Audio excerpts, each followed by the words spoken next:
So now it's time to talk about our uh, our independent entertainment company of the week. Yes. Introduce it. I'm gonna It's something that kind of shows what you get from that company, as well as just how crazy devoted the fans are. Yes. Would you guys Blonde rather hair. eat a baby goat or a matter baby?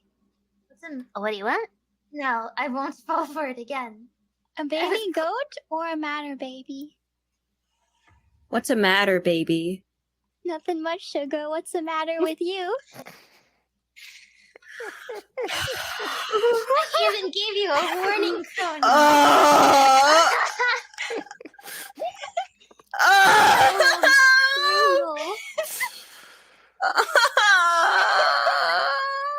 Poor Coroni. Poor Crony. I'm in pain. What's the matter, baby?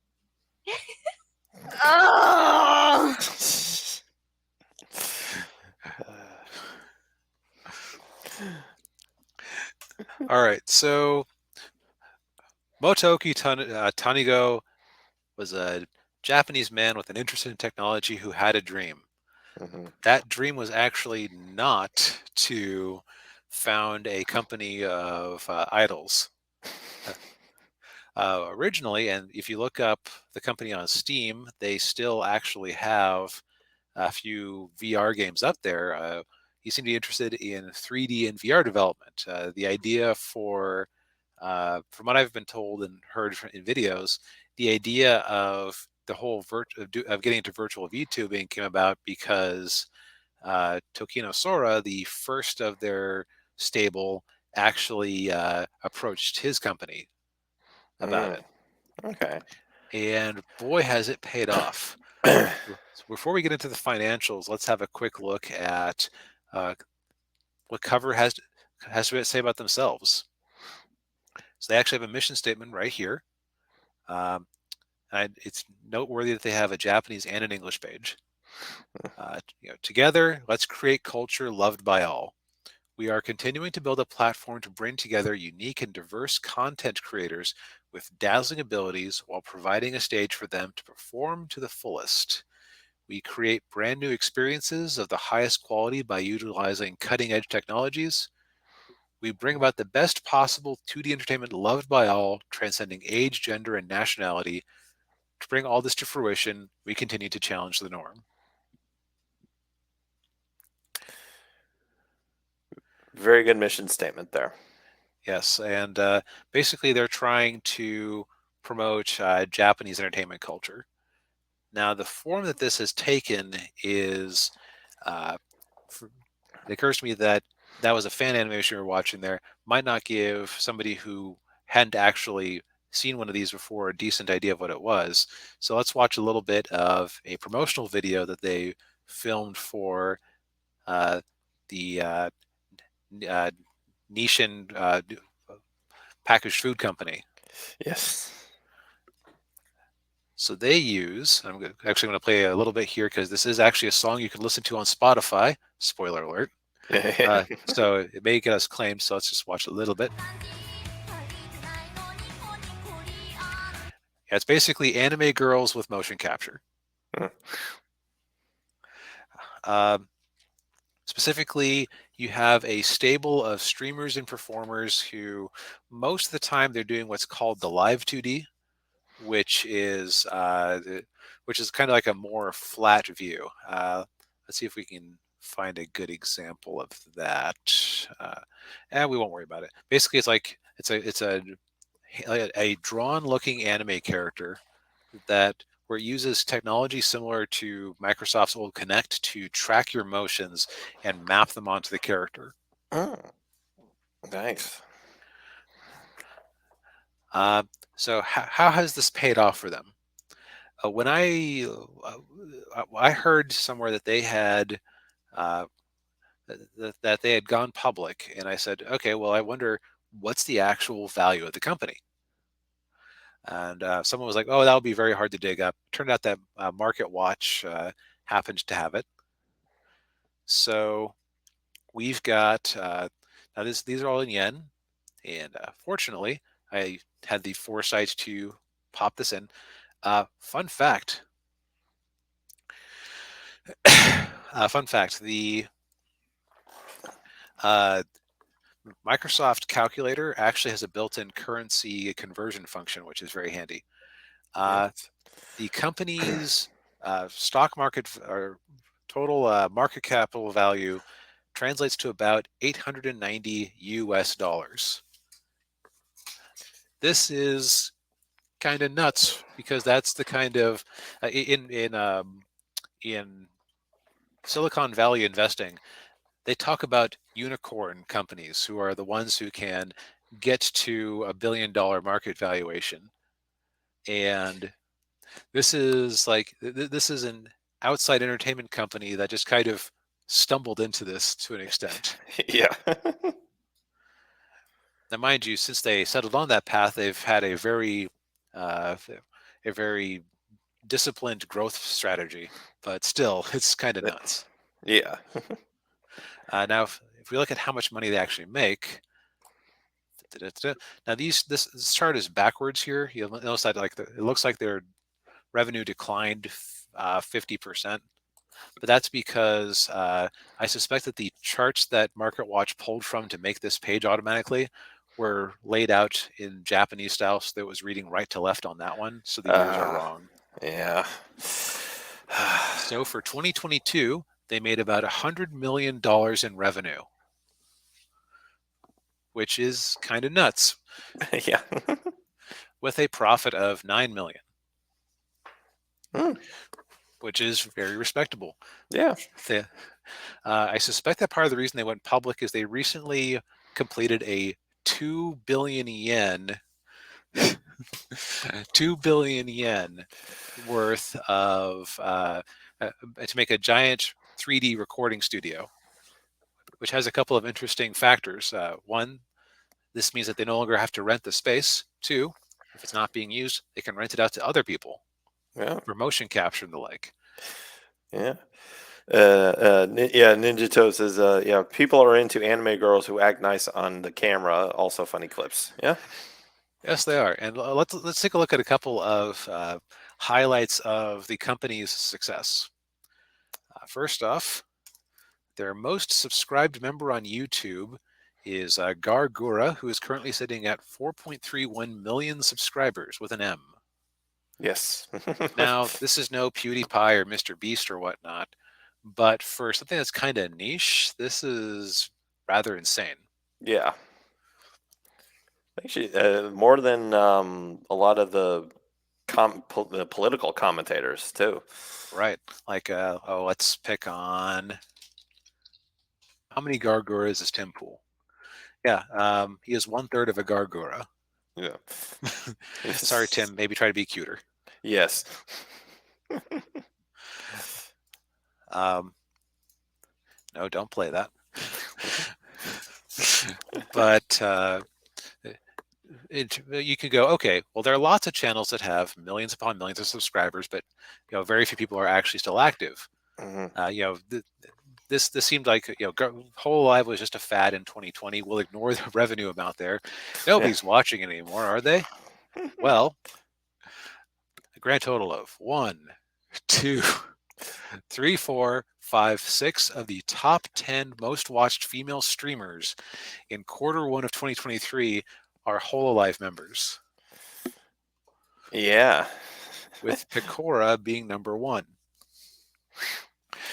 This is what we call mildly insane because, Amaranth is kind of a household name in the sense that I have no idea what she does, but I recognize the name. So I assume other people know her.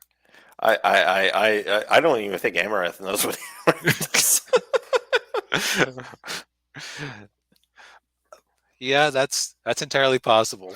Yeah. They're also interesting in that they kind of reverse the streaming. That's the live streaming wars because their main platform is YouTube, where I believe that Twitch is still a bigger source for streaming than YouTube at this point. I think so. Yeah. It was the last time I looked. Especially gaming streams. Yeah. Right, which is mostly what Hololive does.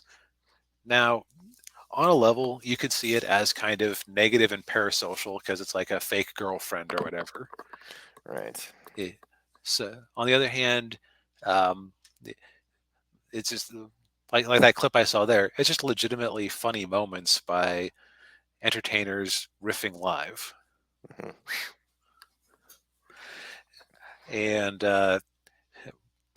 and they are supported by a huge fan community, as well as a whole ecosystem of what they call clippers, who are basically people who go, okay, people are too busy to watch, 3, 5, 10-hour streams sometimes. Yeah. Let's just cut out the good. Well, I'll just watch the stream and I'll cut out the good parts and put it up on YouTube for ad money. And whole I've had the sense, or Cover Corp had the sense not to go after these people, and for technically stealing their property because it's the best advertisement they get. Yes, and it doesn't make them look like jerks. Yes, it makes the fans happy, makes everyone happy. They're also very amenable to fan games as long as they don't cross certain lines. Mhm. Among them is a recent fighting game that debuted on Steam to large success. I was like, wait, how can it? It just debuted on Steam for no money. Like apparently, the distribution on Steam does not go against their rules Hmm. Huh. because it's free advertising. Yeah. It is a level of creativity that I have not seen in any fan base outside of Bronies, and this is way less cringy. Yeah.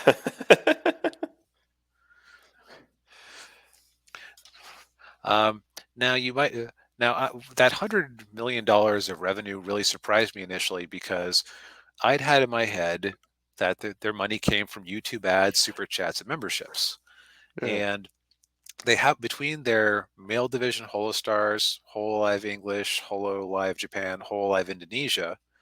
Yeah, they're very multinational. Uh, yeah, the fighting game is also fighting game is free. But Yep. between these different branches, I was like doing the mental math, like, okay, so Coco and Rushia back in like 2020 were unusual for breaking the $1 million lifetime super chats barrier. Where is this? Even if I, even if all like 60-ish members, roughly counting, were getting $1 million in super chats a year, that would not get you 100 million. Where is that coming from? And the answer is that they're actually significantly more mainstream in Japan than you might think.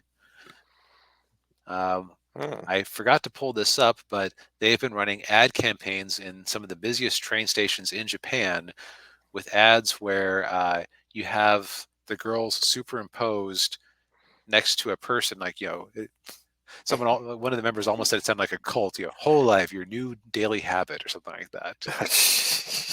And they had the wall just covered in posters of all the girls. Like they are big in Japan. Yeah. Doesn't surprise me. Yeah, because it's basically, I think that part of their success is that they have drawn a line for themselves where they don't cross it into being, way too dirty with it. Yeah. Yeah, it's still there's still a wholesomeness to it. Yeah, as opposed to like being overly edgy. Yeah. Right. And I think it's because they founded it as an idol agency, and Japanese idol agencies are kind of notorious in some ways for being controlling over their stables. Yeah. Yeah. Yeah, they got the same issue in Korea too. Yeah, it's a similar thing, and that's actually a good. It's when a friend of mine who is kind of a J-pop or excuse me K-pop stan, I started encountering his cultural events. It really did remind me of the whole life culture. But okay, so where that $100 million come from? Well, Yes. apparently there are lots of whole life branded foods around. Like if you like go to for snacking and such, Mm. they also sell a lot of merchandise. and they find excuses to make merchandise for the favorites. So so that your favorite is doing things like this is Mel, she's a vampire, and it's her 5th anniversary of being a streamer, which makes me feel old. Yeah. Because in my head, I became aware of it in 2020, and she is. And it's, in the back of my head, it's like, well, she's only been at it for 2 years. Oh wait, Yeah. the cruel march of time. Yeah. But they'll they'll have special event merchandise, anniversaries, birthdays. Yeah, here's one of the guys who I don't really recognize. Yeah. You'll have another birthday set. It's a very Japanese thing to buy like these voice packs, which is just the characters saying various lines that you can play on repeat. It's interesting. Yeah. You also have toys. Hmm. More celebrations. They've even started having live concerts. Now these are done online, although I could see a day in the future where I think they have had some venues where they kind of did the Gorillas thing and had them projected, Ah. but I'm not sure. And they've just got a wide variety of branches and characters. And actually, this is a good sample here. There is odds are most people out there, if they were to spend some time, they would find a performer that they liked. Hmm. Because they cast a wide net for tastes and personalities. Heck, while the audience is majority men, I even know some women who are into the whole VTuber thing. Yeah. Yeah. Also, costume changes. Yes, the costume change comes out. It's a major event. Yeah. I've also started seeing these toys show up in U.S. shops, not just online either. When I was at SakuraCon, there was a decent amount of Hololive merch sitting around. Wow. Well, to quote Spaceballs, merchandising, where the real money is made. Yep. So that's kind of who Hololive is. So let's talk about takeaway lessons. Now, I don't know about you, but I don't know a group of talented 20 to 30 somethings that I could have stream for me by sitting in front of a YouTube channel and make me money. Yeah. I don't think we can apply. I don't think we can compete with CoverCorp. Yeah. and hey, Cheng, it's good to see you. Yeah, we are talking VTubers. Yep. Specifically, we're doing a CoverCorp company profile. Yes. They're worth nearly $1 billion in stock. Yeah. At least their market cap is. So, but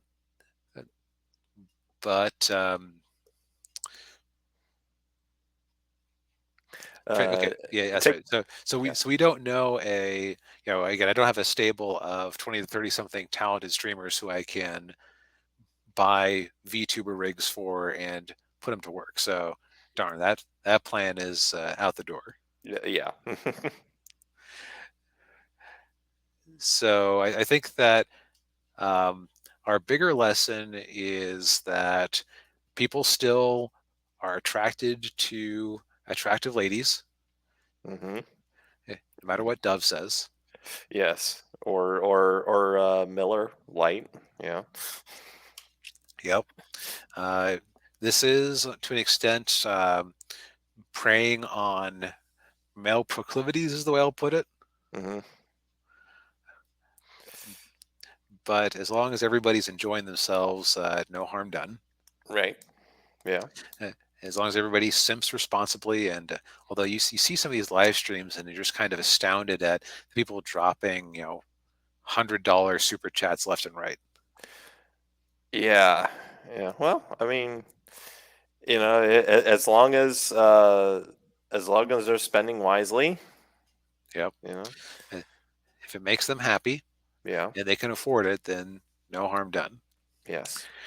So I think that the lesson we can take away from Hololive is that, as Holy Ninja said earlier, people aren't anime girls who act nice on the camera. also funny clips. So uh, beauty and comedy are still excellent paths to riches. Yes. So I guess as to beautiful or non-beautiful men, uh, I think that our best path is to create characters who can scratch those itches for people. Yeah, and I would say we've got our fair share of beauties in our IPs. So Yep.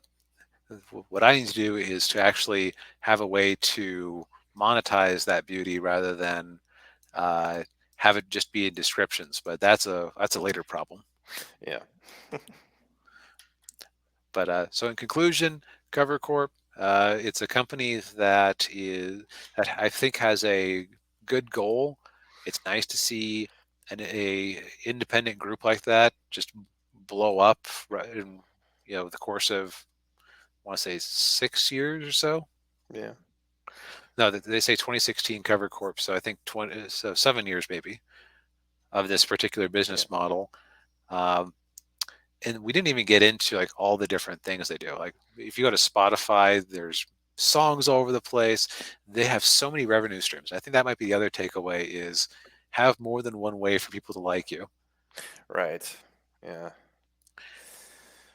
It yeah. That's definitely an important lesson. Yeah, it reminds me of the SpongeBob thing where he had the pretty patties where he had like all the different colors of Krabby Patties, and the guy was just mocking him mercilessly. This is a stupid idea. Wait, is that a purple one? Give it.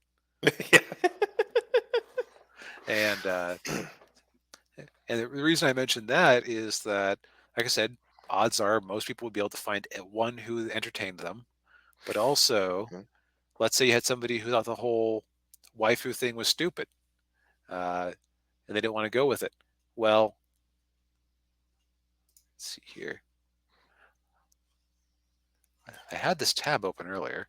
Um, you've had some singers like Suisse actually go on to legitimate programs like the one the first take and blow the audience away there who was like heck is a VTuber doing on a show that's supposed to showcase live Japanese music.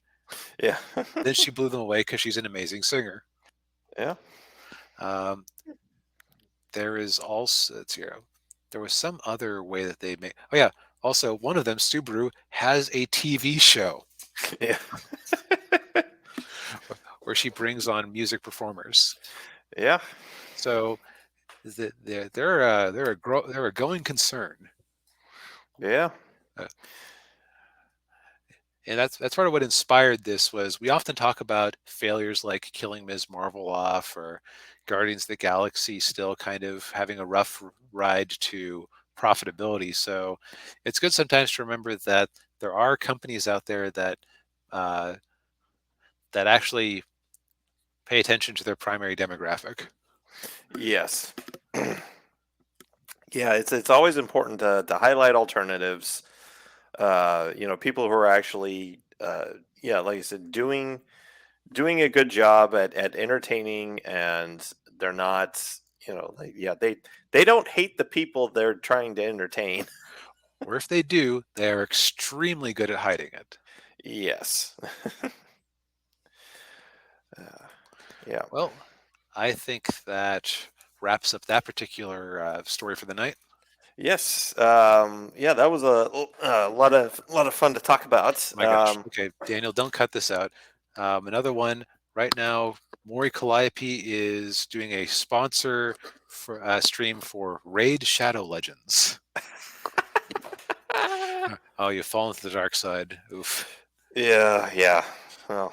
Well, that's how it Speaking of goes. which, if Raid Shadow Legends wants to give us money to go, we'll talk about how much we love it. We swear. Yeah. Yes. Yes. I would love to say. I would love to say. This is our tonight's sponsor, Raid Shadow Legends. Yes. Uh,